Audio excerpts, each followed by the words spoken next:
이야기할 때는 지구 평균 지표면 온도가 산업혁명 이전 대비 얼마나 올랐느냐를 기준으로 이야기합니다. 현재 지구 평균 지표면 온도는 산업혁명 이전 대비 1도씨 이상 올랐습니다. 1도씨 상승이 왜 그렇게 문제가 될까요? 우리가 살면서 실내 온도 1도씨 변화는 느끼지도 못합니다. 그러나 지구 전체 지표면의 1도씨 상승은 우리가 의식하지 못하고 무심코 지내는 동안 빈번한 자연재해와 열대 같은 여름, 그리고 코로나 같은 팬데믹이 생기기 시작하자 이제서야 뒤늦게 체감하기 시작한 것입니다. 지금대로 살며 제어 없이 계속 화석연료를 사용하면 지구의 온도는 더 오르게 되어 있습니다. 만약 2도씨 오르면 어떤 결과가 올까요?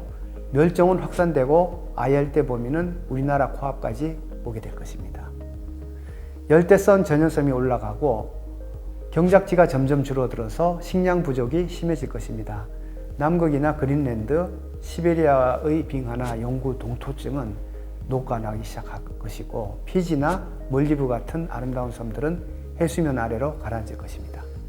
그래서 세계 대표들은 2015년 파리에 모여서 지구 온도 상승을 막기 위한 파리 협정을 맺습니다.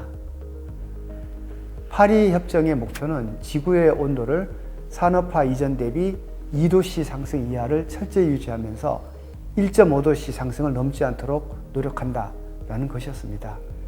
그런데 뭔가 목표가 이중적이지 않습니까?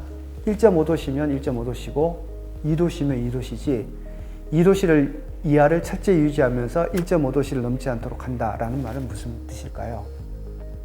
2도씨 상승은 우리가 넘어가서는 안 되는 마지노선입니다.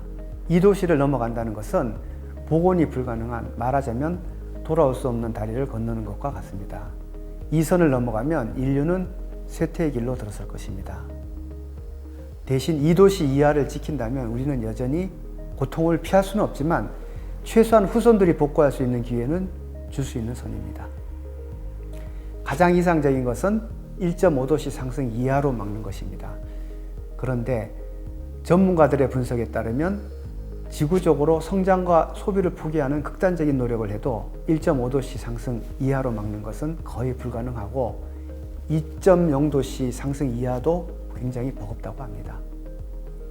심지어 기후행동추적이라는 단체는 문재인 전 대통령도 참석한 2021년 글래스고 당사자국 총회에서 각국이 제출한 온실가스 국가 감축 목표 정도로는 지구 온도가 100년 후가 되면 2.4도씨 상승할 것이라는 경고까지 내어놓았습니다.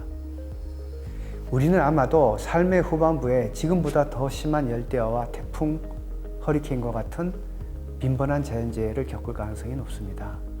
지구의 저쪽에는 많은 사람들이 기아와 물, 거주지 부족으로 고통을 받을 것입니다.